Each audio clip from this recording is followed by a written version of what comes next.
আইন উপদেষ্টা অধ্যাপক ডক্টর আসিফ নজরুল বলেছেন, সাবেক প্রধানমন্ত্রী বেগম খালেদা জিয়ার অনেক অসাধারণ বৈশিষ্ট্য ছিল।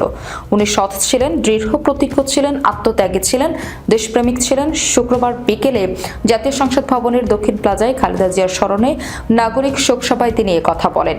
আসিফ নজরুল বলেন, বেগম জিয়ার মধ্যে রুচির এক অবিস্মরণীয় প্রকাশ ছিল।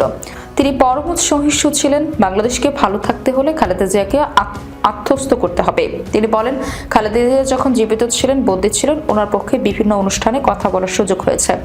তখন ওনার পক্ষে কথা বলার মানুষ খুঁজে পাওয়া যেত না।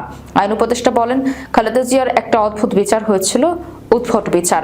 সে বিচারে উনি শকড হয়েছিলেন অন্য পক্ষের আইনজীবীর কথা শুনে। উনিও অবাক হয়ে বলেছিলেন, আমি মেরে খেয়েছি এতিমের টাকা।